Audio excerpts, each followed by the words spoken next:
এর আগের পর্বে আমরা দেখেছিলাম সরুকে সেই সুদর্শন ডিমনটা মৃত্যুর মুখ থেকে ফিরিয়ে নিয়ে আসে এবং সে তাকে কিছু কথা বলে যেগুলো সরুর কাছে অনেক বেশি অস্পষ্ট থাকে এবং সরু তার চেহারা দেখার আগেই সে সেখান থেকে চলে যায়। এই স্বপ্ন দেখার পরে সরু তার চোখ খোলে এবং সে দেখতে পায় তার পাশে জাহিয়ন চিন্তিত মুখে বসে আছে। এরপরে দৃশ্যপট পরিবর্তন হয় এবং সরু অসুস্থ হওয়ার দিনটাকে দেখানো হয়। রাজা আবারও বিশেষ উদ্দেশ্যে জাহিয়নকে রাজদরবারে ডেকে পাঠায়। সে জাহিয়নকে ডাকাতদের উপদ্রবের কথা বলে রাজ্যের শেষ সীমান্তে পাঠানোর সিদ্ধান্ত নিয়েছিল। এতে জাহিয়ন অনেক বেশি ক্ষুব্ধ ছিল, কিন্তু তার কোনো কিছু বলার আগেই রাজার সেই বিশ্বস্ত মন্ত্রী রাজার বিরুদ্ধে কথা বলে ফেলে এবং বলে, মহারাজ, বেয়াদবি মাফ করবেন, কিন্তু আমার মনে হয় এই সিদ্ধান্তটা তেমন একটা ভালো হবে না। এবং মন্ত্রীর দেখা দেখি অন্যান্য ব্যক্তিবর্গরাও তার সাথে একমত পোষণ করে। সবার হঠাৎ এমন পরিবর্তনে রাজা অনেক বেশি হচকচিয়ে যায়। জাহিয়ন এতে মনে মনে বেশ খুশি হয়, কারণ সে জানে এখন ক্ষমতা সম্পূর্ণভাবে তার হাতে। জাহিয়ন প্রফুল্ল মনে বাড়ির উদ্দেশ্যে রওনা দেয়। সে মনে মনে তার সহকর্মীর প্রশংসা করতে থাকে। আর কিছুদিন পরে সবাইকে আমি আমার পায়ের কাছে অবনত করতে পারবো, এসব কথা ভাবতে ভাবতেই সে বাড়ি পৌঁছে যায়। বাড়ির দরজা দিয়ে ঢুকতেই সে লক্ষ্য করে সেখানে একটা কাজের মেয়ে অনেক বেশি চিৎকার চেঁচামেচি করছে এবং অন্য কাজের লোকরা তাকে থামানোর অনেক বেশি চেষ্টা করছে। মেয়েটি বারবার অনুরোধ করতে থাকে তাকে যেন জাহিয়নের সাথে একবার দেখা করতে দেয়া হয়। মেয়েটি ছিল সরুর সহযোগী এবং জাহিয়ন তাকে দেখে চিনতে পারে। জাহিয়ন তখন কৌতূহলী হয়ে জিজ্ঞেস করে, এখানে কি হচ্ছে? মেয়েটির পাশে থাকা কাজের লোকটা জাহিয়নকে দেখে অনেক বেশি ভয় পেয়ে যায় এবং বলে, তেমন কিছুই হচ্ছে না। কিন্তু সেই মেয়েটি এই সুযোগ হাতছাড়া না করে সাথে সাথে জাহিয়নের পায়ের কাছে পড়ে যায় এবং বলে তার কিছু গুরুত্বপূর্ণ কথা বলার আছে। জাহিয়ন তখন তাকে কথা বলার অনুমতি দেয়। মেয়েটি তখন নিজের আবেগকে আর নিয়ন্ত্রণ করতে পারে না এবং সে জাহিয়নকে বলে বসে, আপনি এতটা নিষ্ঠুর কিভাবে হতে পারেন?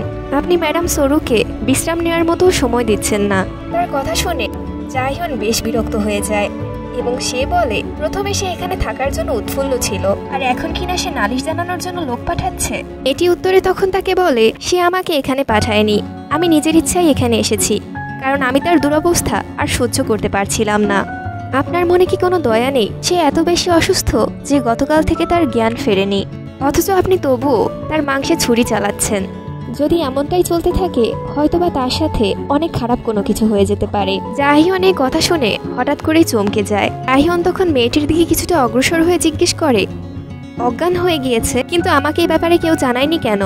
মেয়েটি তখন অবাক হয়ে বলে, তো আমাকে বলা হয়েছে আপনি এ সম্পর্কে অবগত আছেন। পাশে থাকা কাজের লোকটা তখন তাকে বলে, আমি প্রথমবারের মতো এটা শুনছি মালিক। জাহিয়ন তখন তাকে আরো প্রশ্ন করে, তুমি কি বলতে চাচ্ছ সেই অজ্ঞান অবস্থায় এখনো রোগী দেখছে? মেয়েটি তখন কিছুটা দ্বিধাগ্রস্ত হয়ে বলে, হ্যাঁ। এই কথা শুনে জাহিয়ন দ্রুত সরুর কক্ষের উদ্দেশ্যে রওনা দেয়। সে সেখানে পৌঁছে গেলে সরুর কর্মচারীরা সবাই তাকে দেখে অনেক বেশি ভয় পেয়ে যায়। তারা জাহিয়নকে বাধা দেওয়ার চেষ্টা করে এবং বলতে থাকে যে সরু এখন বিশ্রাম নিচ্ছে। জাহিয়ন তাদের কোনো কথায় কোনো গুরুত্ব না দিয়ে সোজা সরুর রুমের দিকে চলে যায়। সে যখন রুমের দরজা খোলে তখন উটকো একটা গন্ধে তার মাথা গুলিয়ে ওঠে এবং এরই মধ্যে সরু একেবারে মৃতপ্রায় অবস্থায় পড়েছিল। ভয়াবহ অবস্থা দেখে জাহিয়ন আঁতকে ওঠে। সে সরুর দিকে হাত বাড়ায়, কিন্তু পরক্ষণেই সে থেমে যায় এবং মনে মনে ভাবতে থাকে, এখন আমার কেন এত খারাপ লাগছে? আমি কি জানতাম না প্রত্যেকটা রোগীকে সুস্থ করার জন্য তার কি করতে হতো? সে আর বেশি কিছু চিন্তা না করে সরুকে নিয়ে জলদি রুমের বাইরে বের হয়ে আসে।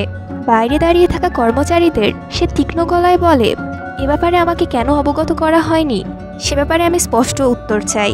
সে কাজের লোকরা জাহিয়নের এমন কথা শুনে অনেক বেশি ভয় পেয়ে যায়। জাহিয়ন দ্রুত সরুকে নিজের কক্ষে নিয়ে আসে এবং সে অতি দ্রুত ডাক্তারকে ডেকে আনতে বলে। জাহিয়ন মনে মনে চিন্তা করতে থাকে, সরুর ওজন অনেক বেশি কমে গিয়েছে এবং সে আরো ভাবতে থাকে, এখন অনুতপ্ত হয়ে কি লাভ? জাহিয়নের সরুর জন্য বেশ খারাপ লাগছিল এবং এরই মধ্যে ডাক্তার চলে আসে। জাহিয়ন তখন ডাক্তারকে বলে যে কোনো মূল্যে তাকে সুস্থ করে দিতে। সরুকে দেখার পরে ডাক্তার জাহিয়নকে বলে, স্যার, আমার মনে হয় এটা আপনার নিজের চোখে দেখা উচিত। ডাক্তারের কথা শুনে সে কিছুটা কৌতূহলী হয়ে সামনে এগিয়ে যায় এবং সরুর অবস্থা দেখে সে আঁতকে ওঠে।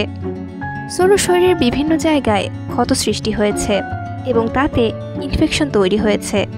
ডাক্তার তখন তাকে বলে, এসব ক্ষত তৈরিতে যে অস্ত্র ব্যবহার করা হয়েছে সেটা পরিষ্কার ছিল না, যার কারণে তার শরীরে ইনফেকশন দেখা দিয়েছে।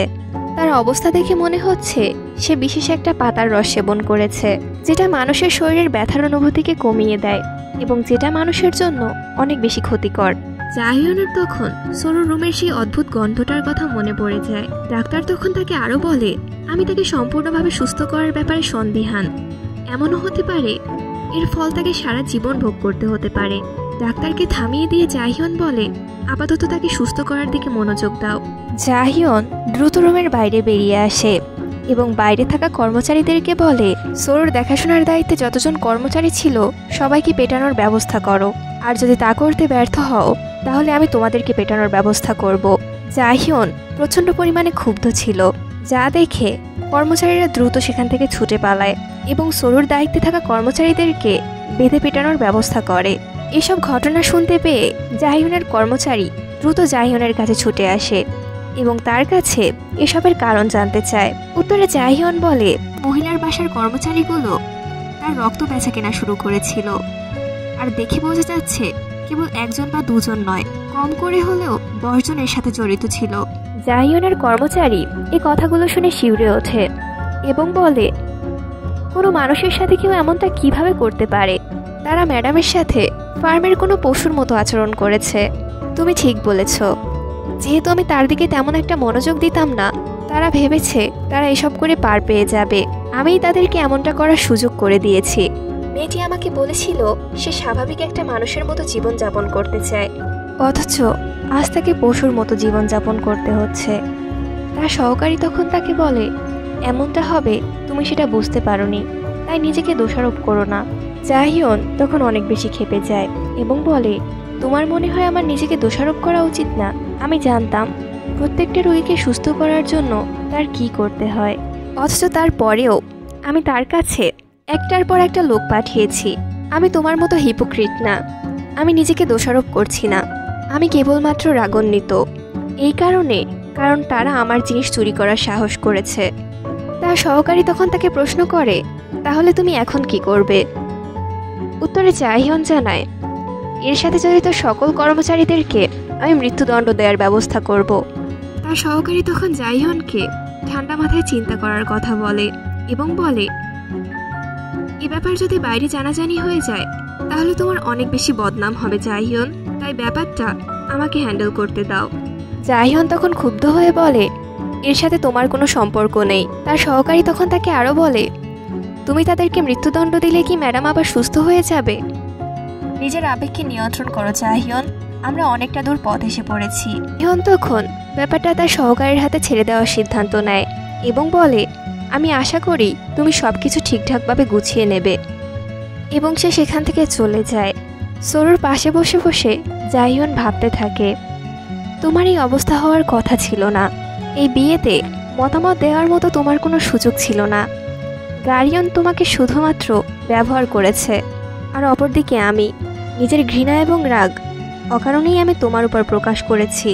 জাহিয়নের অনেক বেশি অপরাধ বোধ হতে থাকে এবং ঠিক সেই মুহূর্তে সরু তার চোখ খোলে। জাহিয়ন তখন তাকে চিন্তিতভাবে জিজ্ঞেস করে সে ঠিক আছে কি না। সরু অপরিচিত রুম দেখে তাকে জিজ্ঞেস করে সে এখন কোথায় আছে। উত্তরে জাহিয়ন বলে সে অসুস্থ হয়ে পড়েছিল এবং জাহিয়ন তাকে নিজের রুমে নিয়ে এসেছে। সে তখন সরুকে প্রশ্ন করে, এসব তোমার সাথে এত দিন যাবৎ ঘটে চলেছে, এই ব্যাপারগুলো কখনো আমাকে কেন জানাওনি? সরু তখন অনেকটা অবাক হয়ে যায় এবং বলে, আমি জানতাম না, আমি সাহায্য চাইতে পারতাম। এবং পরক্ষণেই সে অনেক বেশি খুশি হয়ে যায় এবং বলে, এর মানে আমি সাহায্য চাইলে আপনি আমার সাহায্য করতেন? উত্তরে জাহিয়ন বলে, অবশ্যই আমি তোমার সাহায্য করতাম।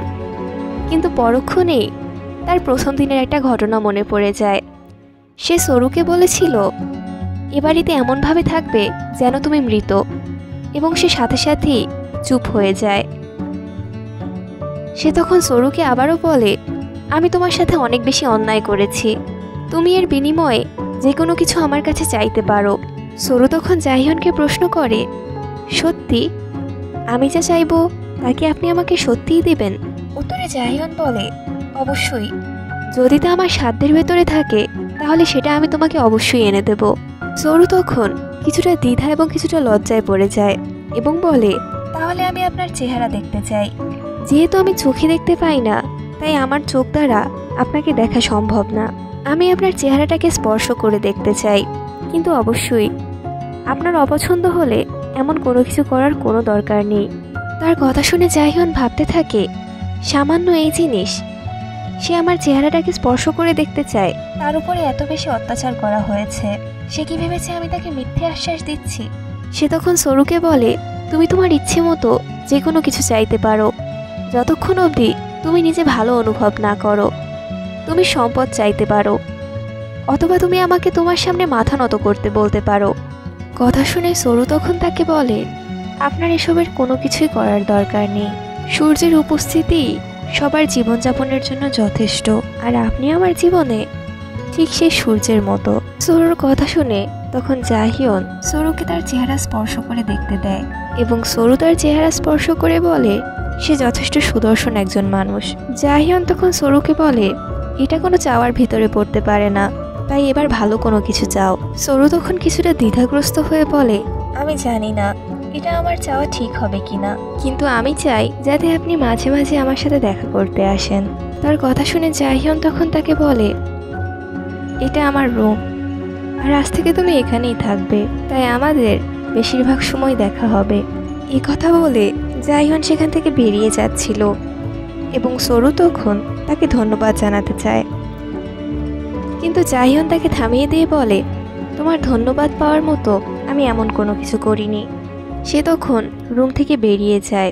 অন্যদিকে সরুর বাসায় যে কাজের লোকগুলো ছিল তাদের মাঝে কয়েকজন পালিয়ে গিয়েছিল এবং তাদের মধ্যে একজনের কাছে এখনও সরুর মাংস ছিল। সে মনে মনে বেশ খুশি ছিল এবং সে ভাবছিল, খুব শীঘ্রই আমি অনেক বেশি ধনী হয়ে যাব। সে একটা অন্ধকার গলির মধ্য দিয়ে দৌড়ে যাচ্ছিল, কিন্তু হঠাৎ করেই কেউ একজন তাকে পেছন থেকে ডাক দেয় এবং সে পেছনে তাকিয়ে দেখে একটা লম্বা অদ্ভুত ধরনের লোক দাঁড়িয়ে আছে। সে তখন অনেক রাগান্বিত গলায় বলে, তোমার হাতে যে জিনিসটা আছে সেটা দিয়ে দাও। কাজের লোকটা মনে মনে ভাবতে থাকে, হয়তোবা এটা কোনো ডাকাত, এবং সে বলে, আমি কিছুতেই এটা কাউকে দেব না, এটা আমার।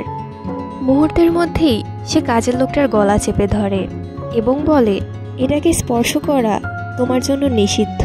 সে তখন মুহূর্তের মধ্যেই কাজের লোকটাকে মেরে ফেলে। আকাশের চাঁদের দিকে তাকিয়ে তাকিয়ে সে বলতে থাকে, তুমি এমন কোনো কিছু নিয়েছো যেটা তোমার ছিল না, আর এর জন্য তোমাকে যথেষ্ট মূল্য পোহাতে হবে।